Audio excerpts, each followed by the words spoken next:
Nos últimos anos, presenciamos o surgimento de novas maneiras de trabalhar, novas carreiras, novos segmentos, novos produtos, né? O que tem deixado claro que o futuro do trabalho definitivamente já chegou. Mas o que você, como RH, precisa saber sobre esse futuro do trabalho e, principalmente, como se preparar e preparar os colaboradores da sua empresa para esse futuro? No Gestão de Pessoas dessa semana, o programa semanal de entrevistas da The Forces Company sobre os principais cases, tendências e boas práticas de RH do momento. Chegou a hora da gente aprofundar essa conversa sobre esse tema tão bacana e tão desafiador, né? E o nosso convidado e veterano aqui no programa é o Daniel Spolaora, CEO e cofundador da Escola Coro, escola focada em educação do futuro.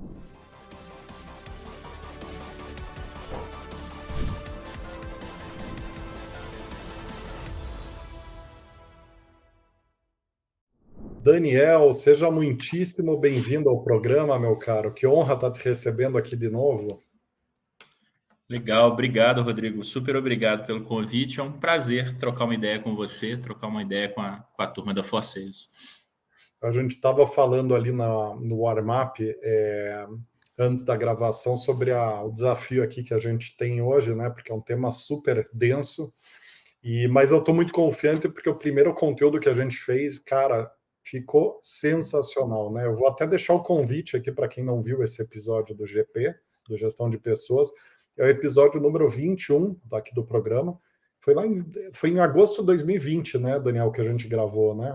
Algo por aí, né? Foi por aí, né? Tinha uns 3 anos, mas é o que eu estava te falando, né? Reverbera até hoje por aqui. A turma vê, fala, comenta. Muito bacana.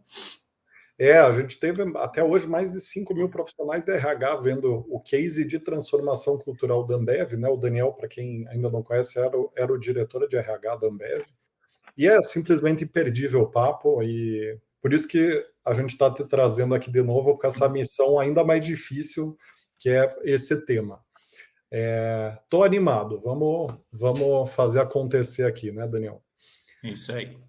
Muito bem. Antes de entrar no assunto, como alguns de vocês já sabem, né, no dia 15 de junho aconteceu a edição 2023 do Recrutamento de Alta Performance, o evento anual da The Forces Company, que ajuda os profissionais de Talent Acquisition a melhorar a efetividade do recrutamento, né? Então, para quem perdeu o evento ao vivo, nesse ano em especial a gente está disponibilizando o conteúdo no formato gravado. Então, para vocês se atualizarem, né, sobre os principais cases, tendências e boas práticas de recrutamento e seleção, clica no link na descrição do vídeo, depois de ver o nosso episódio completo aqui, para receber o conteúdo completo. E também não se esqueçam de se inscrever no canal para acompanhar, ser notificado, né, dos episódios novos, e também compartilhar o conteúdo se for relevante para vocês ou para alguém que vocês conheçam, tá? Agora sim, Daniel, vamos lá. Para começar, meu caro, fala um pouquinho para nós qual que é a tua visão sobre como que vai ser esse futuro do trabalho, né? Para a gente criar uma reflexão geral antes de aprofundar em como se preparar para esse futuro. Não, legal. Eu acho que tem um ponto, assim, o futuro do trabalho, ele é uma espécie de observação da sociedade ao mesmo tempo que ele é um exercício de futurologia, né? Então, eu acho que a principal característica é a gente tentar, de trabalhar com isso, é a gente tentar trazer previsibilidade para uma coisa que é imprevisível, né? E por que eu digo que ela é imprevisível? Porque uma série de fatores influencia nisso, né? A gente normalmente associa o futuro do trabalho a formatos de trabalho. Se é flexível, se é híbrido, se é presencial, e na minha visão é muito mais do que isso. Então vamos imaginar o seguinte: a gente tem fatores geopolíticos que influenciam numa certa tomada de decisão. Por exemplo, a guerra da Ucrânia, por exemplo, tensões em Taiwan, por exemplo, um acordo Mercosul e União Europeia.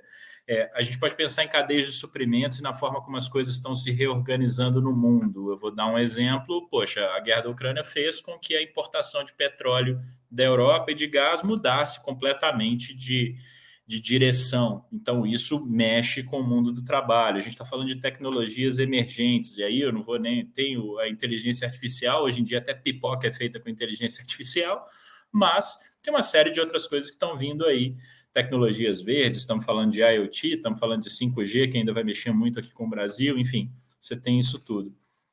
E aí, obviamente, isso vai influenciando as relações, isso vai mudando a lista de habilidades e os requerimentos que pessoas e organizações vão precisar, né? E aí eu acho que um último ponto que eu agregaria para esse primeiro comentário é que não só tudo isso influencia, a gente precisa observar e estar ligado, mas a velocidade das coisas está diferente, né? Então, só trazendo dois dados assim bem gerais com alguma margem de erro, mas os atuais unicórnios estão levando 1 ano para se tornarem unicórnios, enquanto que antes levavam 5, né? Hoje, para você conseguir 1 milhão de usuários, você precisa de 1 mês, às vezes, quem atinge essa marca, uma nova tecnologia. Antes você levava 5, 6 meses naquelas que chegavam nessa marca. Então, quer dizer, você está 5, 6 vezes mais rápido, e aí isso exige uma velocidade de adaptação 5, 6 vezes maior, né? Eu acho que esse é o contexto para a gente tentar trazer previsibilidade para uma coisa que é muito maluca hoje em dia. Interessantíssimo. Não, e você sabe que eu não conhecia esses dados, mas é assustador barra instigante ao mesmo tempo, porque já era rápido, né? Saiu uns 3, 5 anos atrás uma pesquisa falando que eu vou errar para alguns detalhes pontuais, mas a lógica da pesquisa era a seguinte: até 1980 você demorava, as empresas que eram as top 10 no mundo, em termos de maiores empresas, elas se mantinham nessa posição durante 40 anos, era o tempo médio que elas ficavam na posição. De 1980 para cá, rotacionou isso 3 vezes, né? As 10 maiores empresas rotacionaram umas 3 vezes. Então, quer dizer, você tem uma ida ao topo muito rápido, né? Que é uma coisa peculiar quando você pensa que as maiores empresas do mundo hoje já tem empresa de 1 tri, né? Quase beirando 1 tri, né? De dólares, né? Então, PIB do Brasil é 2 tri, né? Então imagina, uma empresa que tem metade do PIB do Brasil inteiro, né? Enfim, então é muito curioso, né? Isso que você trouxe, né? Daniel, vamos explorar esses pedaços, né, que você trouxe daqui a pouco, né? Quer dizer, as habilidades do futuro, tentar criar um pano de fundo, uma estrutura de pensamento base para preparar para esse futuro, claro. Mas antes disso, eu queria dar um sobrevoo ainda nessa coisa de pano de fundo sobre as carreiras do futuro na tua visão. Só para dar o tom do como que essas mudanças tendem a se materializar, né? Para as pessoas entenderem um pouco desse futuro acontecendo, né? Tangibilizar melhor. Eu acho que a conclusão aqui, ela tem muita relação com esse mundo mais digital que a gente está vivendo, né? Então, o mundo digital, eu acho que ele gera dois movimentos principais.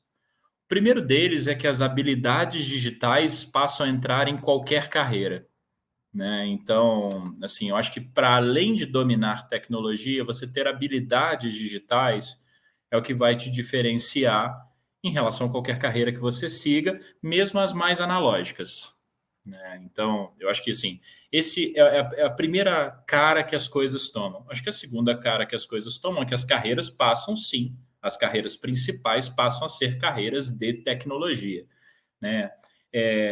Então, eu acho que tem esses dois movimentos. Eu agregaria um terceiro movimento, que é as habilidades humanas que vão diferenciar as pessoas da tecnologia, né? Então, assim, a tecnologia ela pode ter toda a capacidade, mas um instinto humano, a nossa capacidade de ser resolutivo, de discutir os problemas reais, querendo ou não, vai continuar moldando o uso da tecnologia. Como isso vai acontecer? A gente vai caminhar para um mundo muito mais analítico, muito mais de resolução, muito mais de mediação e relacionamento entre pessoas, em que as habilidades sociais vão ser mais relevantes. Então, ao mesmo tempo que você tem um lado hard skill, técnico, digital, você tem um lado de aprofundamento em habilidades humanas, que a gente às vezes chama de soft skill, tem gente que chama de power skills, que é muito forte, né? E isso tem a ver com a nossa relação com a tecnologia também, que é outro aspecto do futuro do trabalho. Você imagina que a gente às vezes tem uma postura meio passiva com isso, né? Então, poxa, a inteligência artificial vai obliterar os empregos, a inteligência artificial vai acabar com a função dos contadores e dos advogados, e a gente fica imaginando essa cena. Na minha visão, a inteligência artificial ou qualquer outra tecnologia vai acabar ou gerar novas carreiras baseado nas decisões que nós, seres humanos, tomarmos, né? Então, querendo ou não, a gente ainda molda a tecnologia, ela ainda trabalha a nosso favor. E aí as habilidades humanas vão ter um peso muito grande. E a gente precisa trazer essa discussão para o quanto de controle a gente vai ter nesse processo e o quanto de regulação a gente vai colocar nisso, né? Eu acho que é uma discussão relevante. Perfeito, meu caro. E, na tua opinião, você já deu uma palhinha aqui, né? Você falou das competências interpessoais, né? Na tua opinião, quais são as outras competências estruturais para esse futuro do trabalho, né? Para esse contexto de carreiras, de base de sustentação das carreiras, quais são as competências que vão suportar essa estrutura, né, que você traz? Né? Eu acho que tem uma primeira questão que é essa da resolutividade. Então, querendo ou não, a velocidade está maior, os problemas estão mais complexos, a gente vai precisar conseguir dialogar com esse mundo de uma maneira mais ágil e ler o cenário de uma maneira mais ágil. Então, solução de problemas, com certeza, é um aspecto.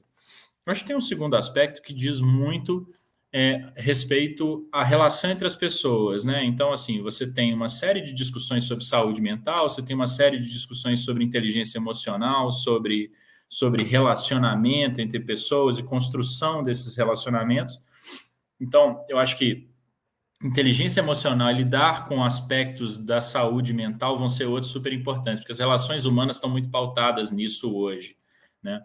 Eu acho que tem um terceiro bloco de competências que tem muita relação com a economia emergente que a gente está vendo. A gente está vendo uma economia mais distribuída, uma economia mais verde, cada vez mais verde, uma economia com mais governança, com mais gestão em cima dos aspectos de como cada negócio vai impactar a nossa sociedade. Então, você tem habilidades, o Fórum Econômico Mundial chama de habilidades verdes, né? Elas não estão necessariamente ligadas somente ao meio ambiente, mas habilidades sobre como a gente vai fazer a nossa relação com a sociedade, empresa e sociedade, ser melhor. Esse é um terceiro skill set que eu listaria. O último, eu entendo que sim, as competências digitais, uso de dados, design e desenvolvimento de produtos digitais, entendimento de toda essa realidade, de como lidar com essas tecnologias. Eu agruparia provavelmente em 4 blocos. Uhum. E não, bem coerente, você identifica alguma mudança mais estrutural nas habilidades, nas atitudes, né? Acho que habilidades e conhecimentos você explorou aqui até então. Agora, em termos de atitudes, você vê alguma mudança na necessidade de atitudes específicas para esse mercado novo, diante desse contexto, né, que você trouxe? Não, seguramente sim. Eu acho que a primeira coisa é ter consciência de que a gente vai precisar continuar aprendendo. Todo mundo fala de lifelong learning, de aprender pela vida inteira e etc., mas assim, isso não é uma coisa trivial e isso talvez seja mais uma habilidade. Mas fato é que isso vai exigir protagonismo das pessoas, né? Então, poxa, a taxa com que a gente aprende vai ter que se intensificar. Não é possível mais aprender em bloco como a gente fazia, né? Quando eu falo aprender em bloco, a gente fazia ensino básico, ensino médio, um curso técnico, uma universidade, enfim, a gente ia empilhando tijolinhos, né? A verdade é que, apesar disso ainda existir, até o formato disso está evoluindo. E, querendo ou não, a gente vai necessitar de uma evolução, de uma continuidade nesse processo permanente. Então, é um pouco angustiante, mas é bastante verdade, né? O Fórum Econômico Mundial projeta esse dado também. Ele fala que, assim, daqui pelos próximos 6 a 7 anos, a gente vai ter que adquirir 10% de novas habilidades anualmente. Isso significa que nossa lista de habilidades ela renova integralmente nesse período, né? Em 6 ou 7 anos. Eu não sei se é exatamente essa a matemática, mas fato é que é uma coisa angustiante, né? Uhum. Então, essa primeira postura e esse primeiro entendimento, ele vai ser necessário, né? Então, estou falando de atenção a esse detalhe, estou falando de protagonismo. Mas eu acho também que a própria habilidade de aprender precisa ser ensinada. Tá? Então, tem gente que tem esse hábito e faz isso de maneira mais natural, mas fato é que as estruturas governamentais, organizacionais, sociais precisam se mover, porque o ser humano foi acostumado a empacotar conhecimento. Então, você fazer essa destrava e criar novos métodos vai ser tão importante quanto. Então, aqui a gente está falando de postura das lideranças também. Liderar para que as pessoas aprendam e continuem evoluindo e continuem progredindo passa a ser uma habilidade também do líder. Antes a gente pensava na performance na função. Agora a gente precisa pensar na performance das pessoas a longo prazo, na sustentabilidade disso no tempo. Então, a gente tende a delegar isso, essa responsabilidade para os indivíduos, e eu entendo que isso seja necessário, mas eu não acho que é a única medida a ser tomada, não. Eu acho que as empresas, as organizações vão ter que fazer algo a respeito da mesma forma. Interessantíssimo, né? Porque na base disso que você falou está um repensar do ciclo de recompensas do mundo profissional. Porque a gente está, se a gente pegar a rotina atual ou antiga, né, de educação, você vai plantando um monte de semente até os 23 anos e depois você cria uma mentalidade de colher as sementes. No máximo você faz um MBA, 2, uma especialização. Estou falando um mindset de 10 anos atrás, né? Isso já está até um pouco antigo, está totalmente antiquado já. Mas a gente tem uma mentalidade de cultivar primeiro e depois colher durante lá décadas, né? E talvez como seres humanos a gente tenha um pouco dessa tendência a, pô, vou pedalar, pedalar, pedalar e depois eu vou querer colher os frutos daquilo ali. Nessa dinâmica que você trouxe, que faz todo sentido, inclusive eu gosto muito da pesquisa do Boris Groysberg, de Harvard, que ele fala que o conhecimento ele fica 20% obsoleto ano a ano, então em 5 anos tudo que você tem, tudo que você precisa saber fazer para entregar resultado na tua função vai ter mudado. Então você precisa dessa educação continuada para você ficar renovando o teu kit. A cada 5 anos a caixa de ferramenta muda completamente. E aí nessa linha você cria microciclos, né? Pelo que você trouxe ali e por essa pesquisa do Boris e essa que você trouxe do Fórum Econômico Mundial, você cria microciclos onde você vai ter que aprender rápido, entregar, e em determinado momento aquilo ali já não serve mais e está tudo bem, né? E logo ali na frente, talvez, né? E aí você tem que entrar no ciclo de novo. Então, uma constante ida para uma zona de desconforto, né? De desconhecimento, né, Daniel? É exatamente isso. E a gente organizou a nossa vida e até a performance organizacional para pensar esses ciclos de uma maneira diferente. Então, eu falei da forma como a gente empacota a educação, mas a gente também empacota a performance assim. Então, a gente faz ciclos anuais em que a gente tem avaliações de desempenho, sim, que estão ligadas a comportamentos e cultura e também ligadas à meta. É engraçado, porque tem uma pesquisa que chama Lady Goodhart. A Lady Goodhart ela fala sobre como a gente é estimulado por metas e por objetivos. A tendência do ser humano, quando tem um incentivo atrelado a uma meta, por exemplo, um bônus, um PLR, alguma coisa do tipo, é tentar facilitar a meta, é tentar alcançá-la de uma maneira mais tranquila. E é justamente nessa hora que você desiste de aprender, porque você traz a meta para uma realidade mais próxima daquela que você já domina. Então, nossos modelos de incentivos, eles desestimulam a aprendizagem, ao contrário do que a gente sempre pensou. Então, a própria forma como a gente estimula progresso e reconhece sucesso no ambiente organizacional precisa evoluir, né? Então, poxa, eu deveria pensar em metas que, na medida que eu vou chegando próximo delas, eu coloco elas mais distantes de mim. Mas como é que eu vou colocar elas mais distantes de mim se eu tenho um prêmio financeiro ou alguma promoção atrelada a essa conquista? Então, a gente entra em parafuso a hora que essa coisa acontece. Interessante, né? Porque você sabe que quando a gente fala, né? Tá falando aqui, né? De mudança de deterioração das habilidades, deterioração das atitudes com o tempo, né? E a gente não fala de deterioração, você trouxe isso agora, né? Mas a gente não fala com a mesma intensidade de deteriorização das rotinas e processos de negócio, né? Que está intimamente ligado uma coisa à outra, né? Se as atitudes e habilidades estão se deteriorando 20% ao ano, os processos do negócio também. Então você tem que reinventar o processo, que é o que você está trazendo aqui, né? E é engraçado Exatamente que isso. quando a gente vai consultar a nossa caixa de ferramenta, vou fazer um planejamento anual. A gente vai pegar aquele livro de 20 anos atrás, que às vezes é um nome bonito, que ainda está em voga, que ainda todo mundo fala, mas você vai pegar resgatar aquilo, são coisas que muitas vezes já estão ultrapassadas, né? Estão deterioradas, né? Enfim, é um tema complexo, né? Agora chegamos aqui na preparação nos finalmente, né? Porque a gente já falou de deterioração de atitude, de habilidade, agora de processos ou de conhecimentos, né? Definições, né? Queria então que você falasse um pouco o que precisa mudar de forma geral na forma das empresas e pessoas se prepararem. Explicam, tangibiliza um pouco melhor essa Uhum. nova linha do tempo da aprendizagem. Legal.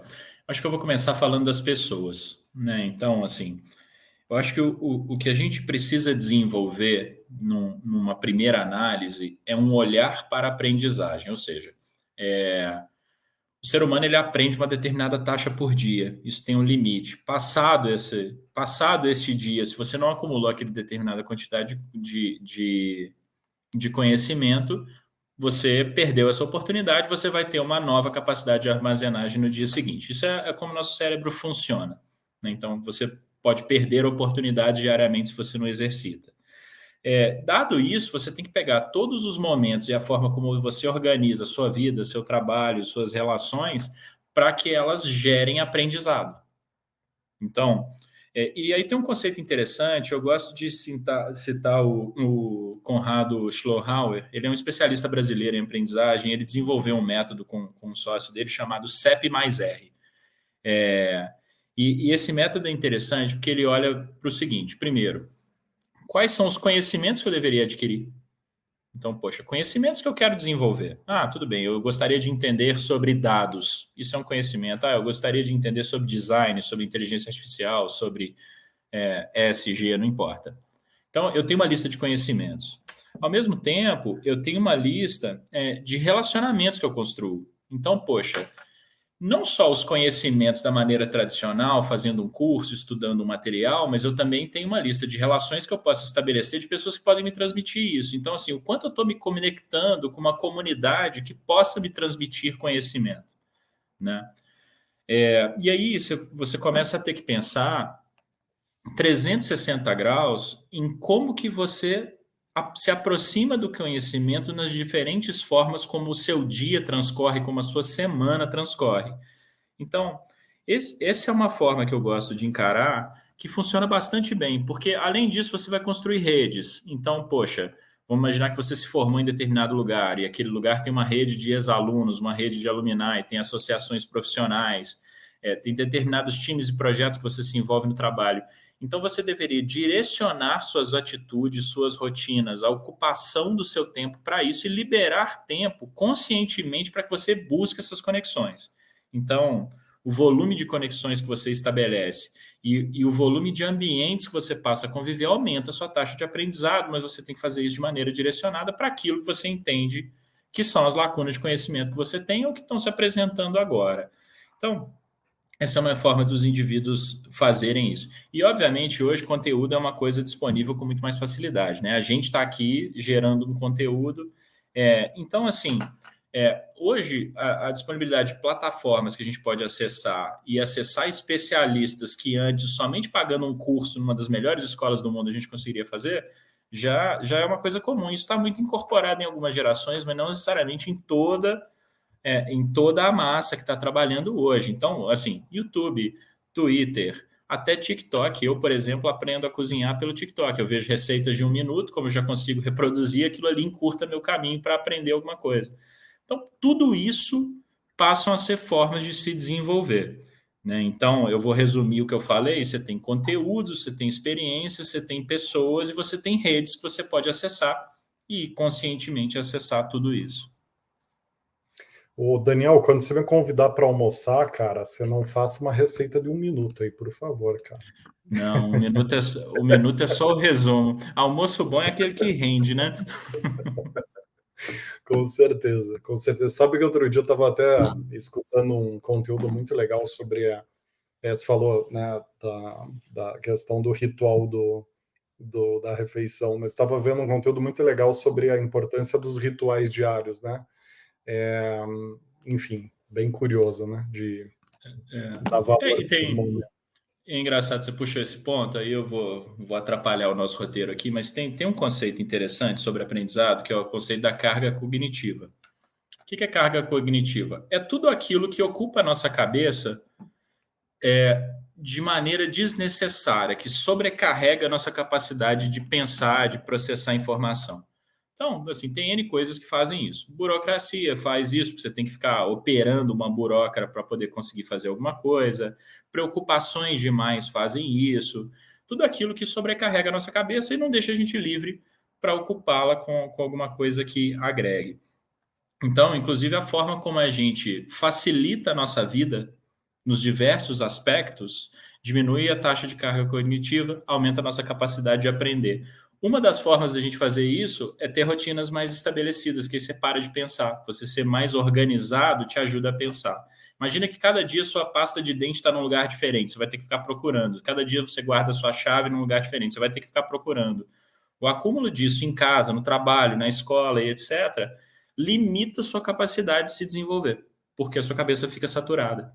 Então, essa é uma questão mais de saúde mental, de comportamento, que ajuda muito, que eu não tinha falado, mas você me ajudou a lembrar. Foi interessante, porque eu me lembrei do hábito, né? Por exemplo, Obama, né? Ele sempre usa lá camisa azul clara, né? Você tem pessoas que têm rituais para simplificação de rotina, exatamente que tem esse objetivo que você trouxe, né? Eu não sabia que tinha um respaldo científico isso. Eu achei que era só uma boa prática, assim, né? Que alguns faziam, né? Mas de fato Exatamente. faz sentido. E bom, quais os hábitos que a gente tem que cultivar, né, nesse mundo novo, em termos de aprendizado, Daniel, na tua visão? Eu acho que é, articular esses 4 elementos que eu falei, né, de pessoas, de redes, de conteúdos, é um deles, mas eu acho que organizacionalmente a gente precisa fazer isso também. Então, quando a gente fala de empresas, né, a gente sempre planejou treinamento e desenvolvimento de uma maneira muito basal até, né? Poxa, quais são os itens de legislação? Quais são aqueles itens que são o conhecimento do meu negócio e que, portanto, eu preciso preservar? E se sobrar um dinheiro depois disso, eu distribuo um pouquinho para cada área. E aí o pessoal faz o que eles acham que está precisando. Esse é um modelo tradicional, né? Qual que eu entendo que seja o modelo correto e é o modelo que a gente aqui na Coru, por exemplo, tenta ensinar para as organizações que estão ligadas com a gente? Quando você pensa num negócio que precisa perdurar, né? Você mesmo falou que as maiores empresas do mundo elas não duram mais tanto tempo nessa posição como duravam no passado, ou seja, o ambiente está ficando mais difícil, mais competitivo. Você precisa olhar não só para as avenidas de crescimento que você gostaria de ter ou para a estratégia que você quer implementar, mas você precisa olhar para as pessoas e para as habilidades que o seu negócio vai precisar desenvolver. Então, poxa, se o meu negócio requer desenvolver habilidades tecnológicas, qual é a curadoria de habilidades e não de diplomas eu vou ter que desenvolver? Um exemplo que eu sempre dou é as pessoas elas performam baseado nas habilidades que elas têm, não nos diplomas que elas têm. Então, vamos imaginar o Daniel. O Daniel é formado em administração de empresas. Eu aprendi a fazer conta de econometria. Hoje eu sou absolutamente incapaz de fazer isso, mas o meu diploma diz que eu sei. É diferente. Então, a gestão de conhecimento das empresas, ela passa a ser parte da estratégia. Então, você constrói o seu plano de treinamento e desenvolvimento de trás para frente, em relação ao que se fazia no passado. Então, eu tenho uma estratégia, essa estratégia vai requerer determinados conhecimentos e habilidades do meu negócio e eu começo a construir isso. E esse é aquele pedaço que eu falei que é responsabilidade das organizações, porque não adianta todo mundo resolver aprender alguma coisa e aprender isso de maneira desordenada. Cada um vai aprender a cozinhar, o outro vai aprender a praticar triatlon, o outro vai aprender a fazer caligrafia, e isso não está alinhado com os objetivos das organizações e, portanto, não está alinhado com as carreiras também. Então, isso exige das organizações que façam essa curadoria e orientem as pessoas e criem estruturas para que as pessoas persigam estas habilidades que são estratégicas para o negócio.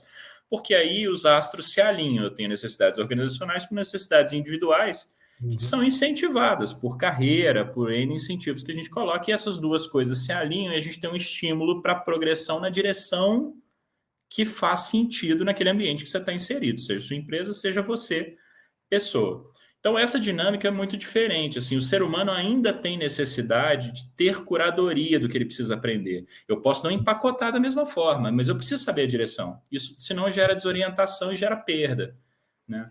Então, este hábito organizacional é fundamental. Achei genial o teu ponto, e inclusive me fez lembrar de um estudo que a gente fez, muito interessante, da The Forces Company, que se chama Sete Habilidades Estruturais para o Futuro do Trabalho. Ele está dentro de uma jornada de pré-onboarding dos placements que a gente coloca nos clientes. Então, a gente faz uma chipada, né, nos placements para preparar eles para entrar na empresa com o pé direito, né?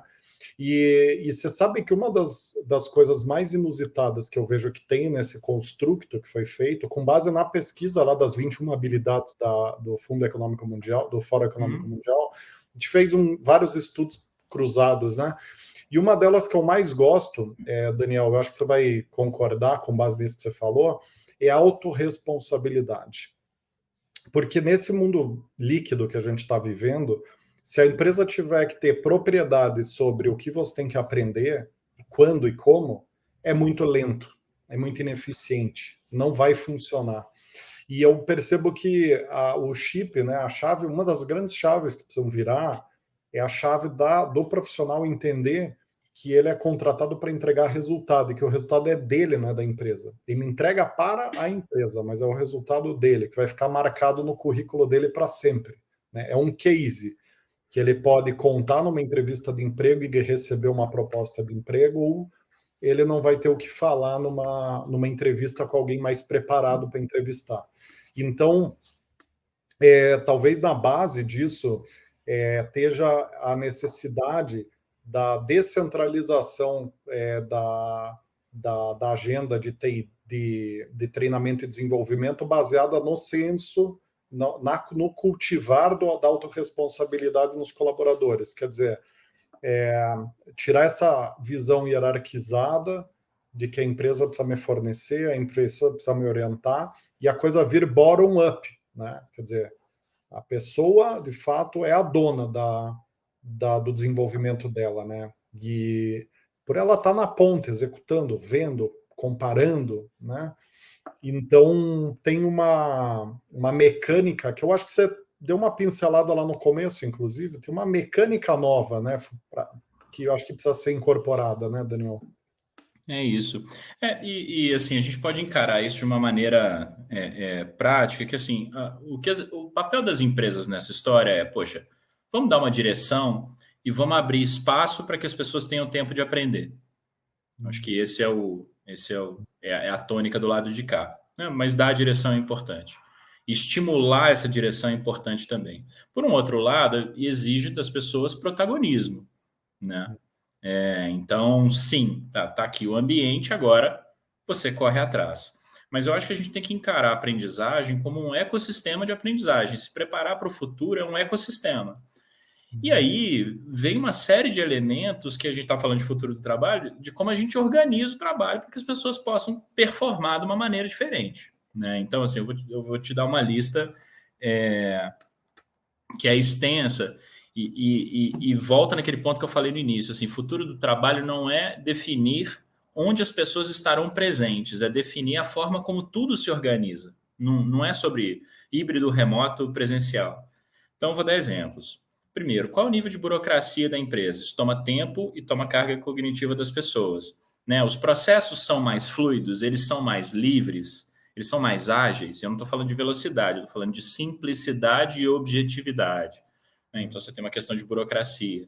Você tem uma outra questão que quão preparados estão os gestores para ter conversas de desenvolvimento com as pessoas. Então, a forma de formar lideranças e preparar não é mais para aquele incentivo que é uma cenourinha, que a pessoa fala, a minha próxima promoção, não é a sua próxima promoção, é uma conversa de progressão. Como estão suas habilidades e onde elas deveriam estar e como que a gente vai fazer para sair daqui e chegar lá.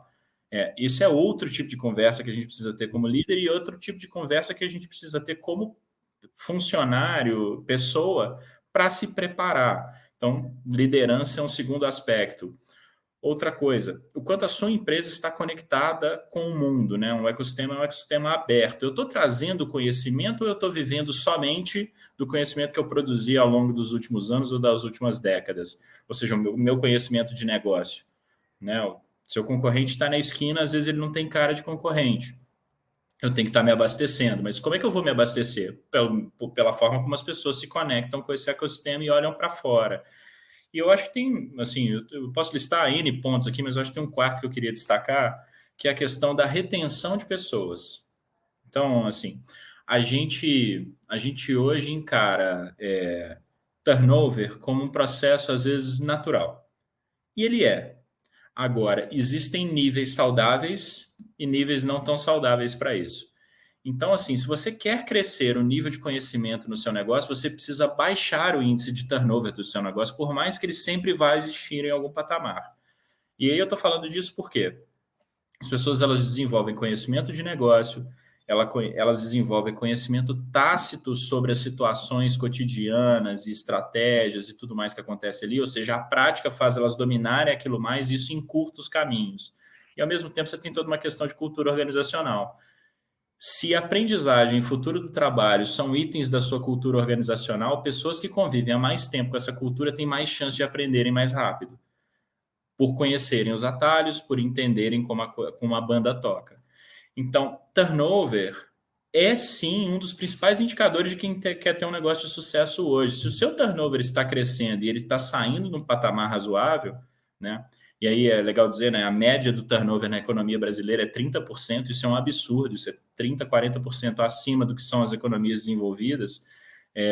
Então, quer dizer, você está perdendo 30, 40% mais de conhecimento sobre o seu negócio do que a média das outras economias. Isso tira a competitividade do país dos negócios. Então, Isso no arquitetar... país, e para não mencionar, e se a gente incluir nesse racional, Daniel, o fato de que há uma estrutura muito rígida, empregatícia no Brasil, quer dizer, tem uma propensão a não ter turnover, se for olhar para o aparato burocrático, isso é assustador. Mas, perdão, continua o teu raciocínio. Sim.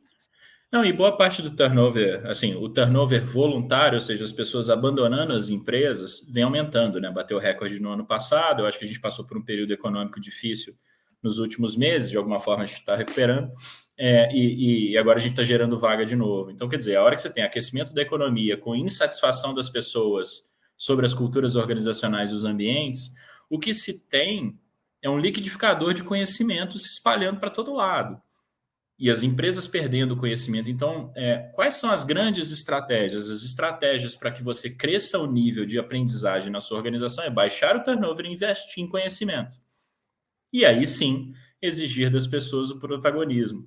Então, eu vejo assim, esse ano foi um ano atípico porque os orçamentos das empresas, e a gente lida com várias, assim, os orçamentos das empresas foram aprovados muito tarde, né? Normalmente eles são aprovados ali no máximo até fevereiro, março, esse é o ciclo normal. A gente está vendo orçamentos serem aprovados agora, junho, julho, um pouco. E um dos bolsos que sofre nesses momentos de mais incerteza é o bolso do treinamento e desenvolvimento. Na minha opinião, esse é o bolso que menos deveria sofrer. Ele é o bolso que constrói a empresa para performar hoje, amanhã, depois de amanhã. Entendo que não da maneira tradicional como a gente gastou esse dinheiro ao longo dos anos, já falei disso aqui, mas entendo sim que é para articular esse novo ecossistema, esse novo formato, esses novos incentivos. Então, essa dinâmica toda ela é muito perversa dentro do nosso país. Então, para que o futuro do trabalho funcione melhor, a gente precisa organizar esse ecossistema e, obviamente, a gente precisa equacionar a relação das pessoas com as empresas. As pessoas precisam estar mais confortáveis e querer permanecer nos seus trabalhos por mais tempo, né? E isso é exatamente o futuro do trabalho. Poxa, as relações se equalizando, mais protagonismo das pessoas e, portanto, as empresas precisando também se adaptar, né? É verdade. Mas você sabe que já era complexo antes da pandemia, né? Essa questão da experiência de colaboradora. Aí, quando você traz a questão dos múltiplos modelos de trabalho, do conflito de produtividade, da crise de autoconfiança das empresas em relação a isso, quer dizer, você tem uma dificuldade muito grande em definir claramente o modelo. É híbrido, é presencial, é 100% remoto, e ter convicção do que está sendo feito. Gerou um certo cabo de guerra entre o colaborador e a empresa. Esses tempos eu estava acompanhando umas reuniões, e o pessoal estava falando que os fundos de investimento estão mandando carta para as empresas investidas, falando simplesmente o seguinte: em 2024, todo mundo no escritório de volta, acabou home office, né? Então, imagina a chacoalhada que isso dá, né? Então, a gente já via no mundo que estava em transformação e instável, na relação das pessoas com as empresas, delas com elas mesmas, né? As pessoas hoje em dia mudam muito rápido. Então, você esperar uma relação longeva com um indivíduo que está mudando muito rápido também é um complicador. Aí se agrega nesse contexto complexo, você ainda agrega uma certa falta de clareza em relação ao modelo de trabalho, em relação a se é produtivo ou não ficar home office ou não ficar. Então, deu para piorar um pouquinho, deu uma complicada na nossa vida como gestor, né, Daniel, nos Deu últimos muito. anos. Muito, assim. Hoje, a experiência as pessoas estão mais protagonistas de suas carreiras e elas estão mais ativistas de suas causas, né? A voz dos indivíduos, ela hoje é mais alta dentro das organizações que ela era no passado. Isso é um fato. Dado isso, é engraçado, tem umas pesquisas de People Analytics que mostram que a melhor habilidade dos RHs para os próximos anos é a capacidade de ouvir ativamente a essas manifestações, porque aí você consegue construir políticas mais eficientes. Mas quando a gente está falando de futuro do trabalho, a gente está justamente falando de equalizar essas relações e normalizar essas relações. A forma como está é insustentável, né? E, obviamente, passa por você conseguir articular os elementos organizacionais, mas também conseguir ouvir alguns pontos que estão né, sobressaltados. Então, a gente está falando de culturas organizacionais mais saudáveis, a gente está falando de preservação de saúde mental. Saúde mental hoje é praticamente uma epidemia, a gente está falando de modelos de trabalho híbrido, flexível, a gente está falando de aprendizagem, ou seja, todo esse arcabouço bem articulado, bem comunicado, com mais previsibilidade para as pessoas, é o que vai fazer com que as coisas deem certo para algumas organizações, né? Então, assim, é extremamente complexo. E sempre que você puxa uma linha, ela se estende por muitos e muitos quilômetros, porque no fim das contas, assim, uma coisa está amarrada na outra e você não consegue resolver um problema sem tocar em outro, né? Mas o futuro do trabalho é exatamente essa confusão toda. E você sabe que esses tempos eu estava pensando num fato curioso, que é a evolução repentina, por assim dizer, dos subsistemas de RH. O que eu quero dizer com isso? Se a gente pegar as estruturas, os departamentos de uma empresa convencionais e fazer uma média de surgimento de subsistema nas últimas décadas, eu arrisco dizer que o RH foi a área que mais criou subsistema nas últimas décadas, né? E eu posso estar me equivocando grandemente aqui, mas eu acho que porque é uma área que, se a gente pegar o RH de 10, 15 anos atrás, era um RH completamente baseado em DP, sem nada de analytics, de dados, ou esparsamente, pouquíssima experiência de colaboradora, como um subsistema mesmo, uma temática estrutural, um pilar. Então, nos últimos 10 anos, a gente começou a dar uma forma para o RH completamente diferente, se transformou completamente, e eu acho que isso ilustra essa questão da equalização que você falou agora, né? Que a gente está tendo que fazer um ajuste né, de empresa colaboradora, empresa futuro, empresa mercado em transformação, e o RH está no meio disso e tendo que fazer esse ajuste muito rápido, né, para a coisa equalizar da melhor forma possível, né? E é uma coisa que você sabe que eu nunca ouvi em nenhum lugar isso, quer dizer, o RH como o departamento que mais mudou na última década, né? Não sei se você concorda com essa opinião, porque é uma opinião aqui infundada, eu não li em lugar nenhum, foi baseada em observação mesmo.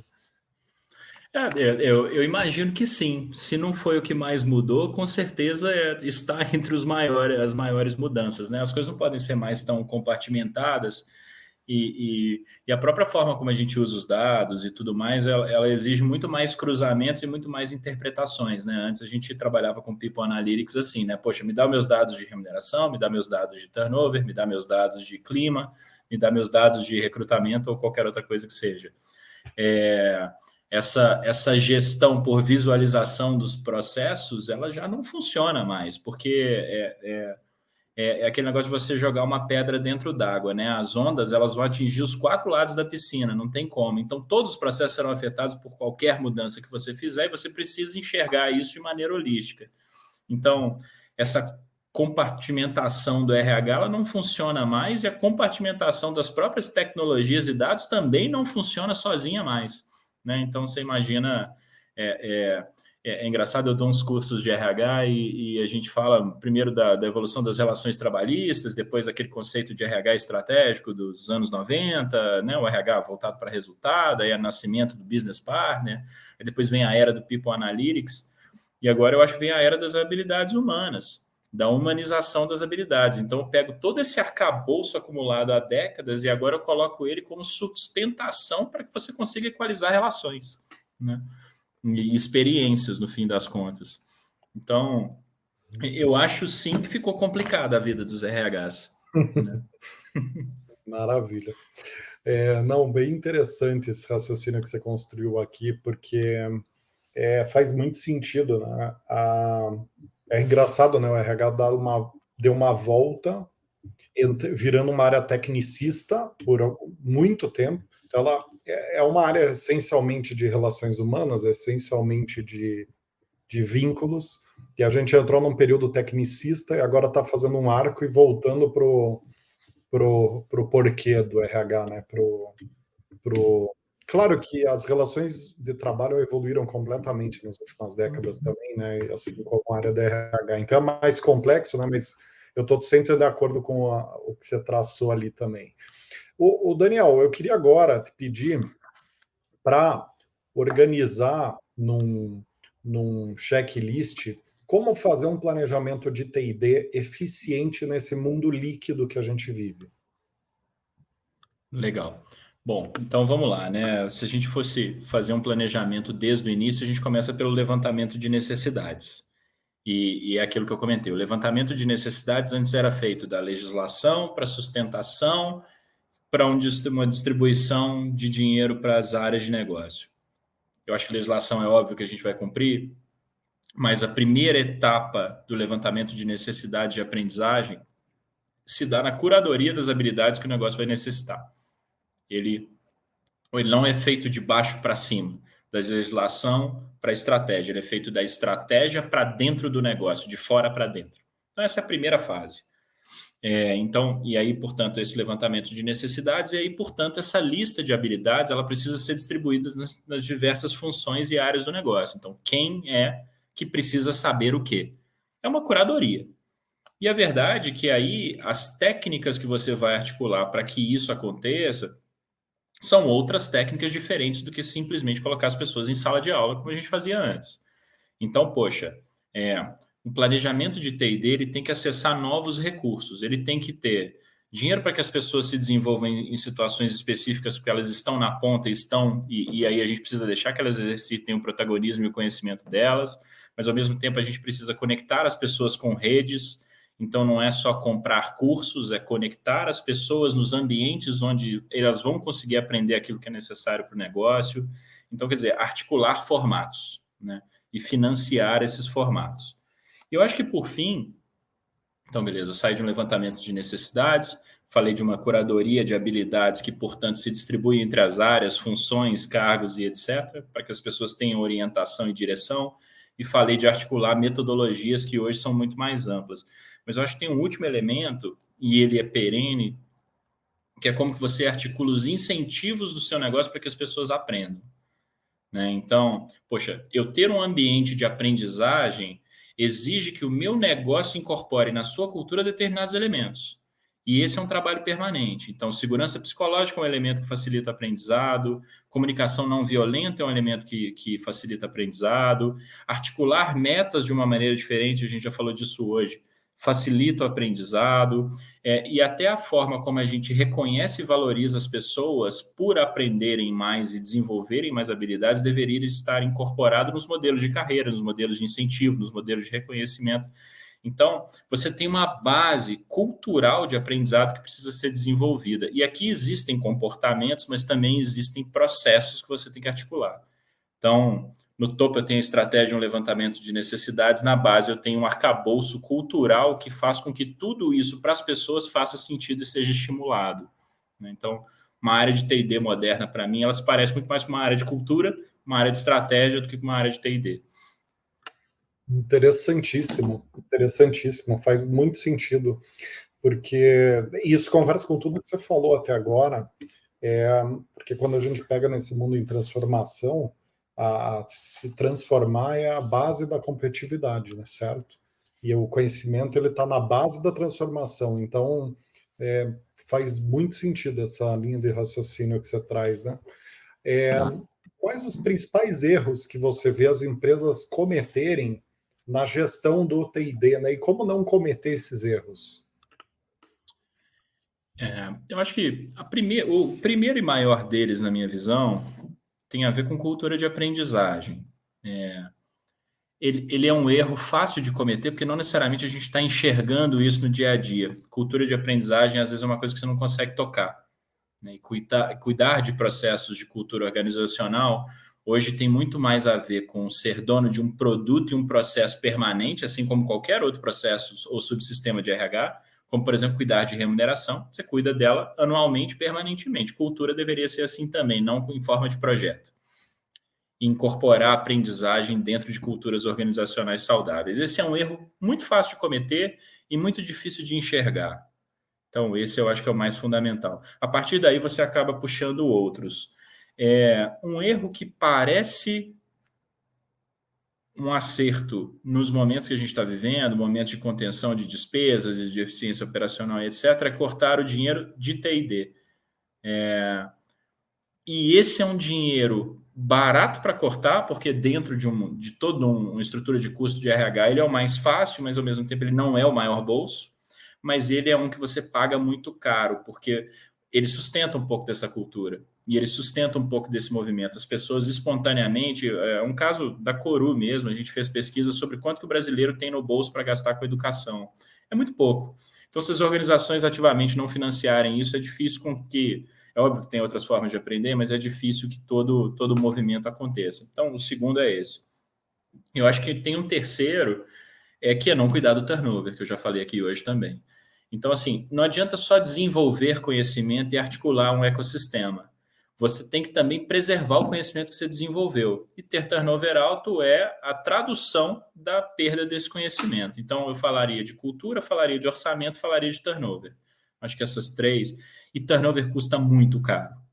Não é só o custo de recrutamento, não é só o custo de reposição da vaga, é tudo aquilo que se perde no processo que a gente não mede. Né? São todos os processos de RH e outros que são sustentados por pessoas dentro das organizações que são colapsados e a taxa de aprendizado da próxima pessoa vai levar um tempo para que isso se corrija. Então, eu diria três coisas. Tá? Interessantíssimo, interessantíssimo. E a gente geralmente mede o turnover, o impacto do turnover pensando em produtividade, né, em resultado, indicador de área, mas quando a gente pensa, é difícil tangibilizar a perda de conhecimento, né, perda de know-how. Mas, de fato, é um penalty bastante sério para uma empresa num mundo como que a gente vive, né? Uma dica que eu aprendi a medir para tangibilizar isso é em tempo. Quantos anos de conhecimento eu perdi? Ou qual é a média do tempo de casa das pessoas no meu negócio? Porque isso diz muito sobre quanto de conhecimento tácito elas acumularam, né? Não é uma medida exata, mas é uma referência. Se o meu tempo de casa está aumentando, significa que eu estou crescendo à base de conhecimento do meu negócio, da minha cultura. Interessantíssimo, Daniel. Meu caro, para finalizar, quais os principais canais de conteúdo que você recomenda para quem quer se atualizar sobre boas práticas de TID, além do nosso programa aqui, né? Porque a gente tem vários cases de TID super bacanas que eu vou recomendar aqui para quem já ainda não viu. Mas quais os canais que você busca se atualizar como um especialista, né? Agora empreendendo nessa área, né? Liderando uma empresa dessa área? Conta um pouquinho, compartilha com a gente como se manter atualizado sobre esse ecossistema tão complexo como é o treinamento e desenvolvimento. Não, legal. Bom, eu acho que um que eu vou citar e é em causa própria é o blog da Coru. A gente tem muito conteúdo exatamente sobre isso e ele é um conteúdo organizacional muito relevante. Mas eu vou falar algumas pessoas que me inspiram, que nos ajudam a escrever o blog. Um é um especialista em People Analytics, mas ele fala muito de habilidades, que é o David Green. Ele é o maior especialista de People Analytics do mundo, mas ele fala muito sobre desenvolvimento de habilidades, futuro do trabalho, e essas coisas têm tudo a ver. Eu acho que tem um especialista brasileiro que é bacana, que eu já citei aqui hoje, que é o Conrado Schlohauer. Ele é um dos grandes especialistas de lifelong learning no Brasil, posta muito conteúdo no LinkedIn e tudo mais. Ele tem uma empresa disso, chama Novi, que eu acho que é interessante se conectar com ele também aqui no ambiente brasileiro. Falando de tendências, tudo com muita futurologia, mas eu acho que tem dois lugares que tem muito conteúdo que eu gosto de seguir. Um é o Fórum Econômico Mundial, porque na verdade ele é a fonte que todo mundo cita e é bom você estar conectado com aquilo ali, porque são tendências e são discussões, às vezes, governamentais que dizem muito respeito a como as coisas, a que forma as coisas vão tomar. Mas eu gosto muito do Institute for the Future, que é um instituto californiano que faz essas previsões e trabalha com essas coisas. É um laboratóriozinho assim, de pessoas muito inteligentes, muito interessantes, que geram muito conteúdo. E eu acho que tem dois outros pensadores específicos de aprendizagem, que são o Donald Taylor e a Jane Hart, que têm blogs e produzem conteúdo, são professores também, mas são pessoas muito interessantes, assim, falam do mundo industrial, das capacidades tecnológicas e etc., que são bem bacanas.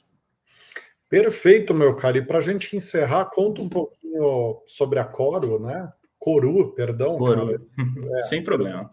Mas fala um pouquinho para nossa audiência disso, até para ajudar a ampliar o conhecimento do que vocês estão fazendo por aí, né?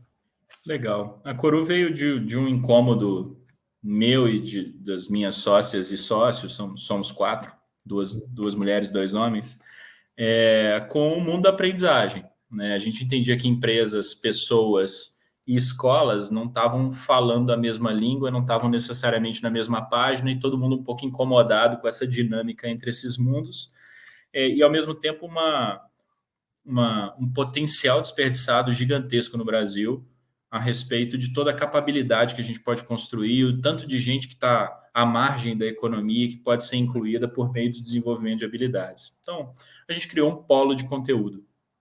E hoje a gente atua em tecnologia, a gente atua em indústria, a gente atua em áreas de varejo, vendas, marketing e em soft skills e liderança. Só que a gente conecta todas as pontas. Eu trabalho desde a chegada das pessoas o acesso delas a esse conhecimento. A gente trabalha majoritariamente com grupos de vulnerabilidade social, mas a gente também faz toda a construção de conhecimento, conexão com o mercado de trabalho e acompanhamento do progresso dessas pessoas depois que elas estão empregadas. Então, hoje a Coru tem em torno de 2.500 alunos crescendo. A gente tem um ano só, e 83% dos nossos alunos já estão empregados, sendo que quase todos eles, para estudar, foram financiados por empresas. Então, quer dizer, a gente está tentando juntar esse ecossistema, e a gente é um ecossistema de conteúdo e aprendizagem, no fim das contas. Cara, super legal, sucesso aí para vocês e sem dúvida, pelas duas conversas aqui no programa que a gente teve, olha, o negócio está muito bem gerido, né? E muito bem municiado de know-how, cara. Então, sucesso aí para vocês e contem com a gente aqui da Farseus para que a gente puder ajudar também nisso, tá? Legal. Muitíssimo obrigado, Rodrigo. E nós que agradecemos, Daniel. Olha, conversa nunca acaba aqui com você, cara. Acho que a gente fez aquele primeiro episódio, estamos fazendo um segundo. Já estou esperando para te ver de volta aqui, porque eu gosto muito da tua linha de raciocínio. Acho que você consegue ser muito claro e assertivo em temas muito complexos. Isso para nós é muito gostoso entrevistar e bater um papo com pessoas assim. E eu acho que você ajuda muito a levantar a régua do RH. Então, cara, obrigado em nome aqui da The For Sales Company e da comunidade da RH que acompanha aqui o programa. Somos mais de 30 mil pessoas, né, ao longo do ano. Então, na maioria RHs, então é bastante gente. Então, obrigado, Daniel.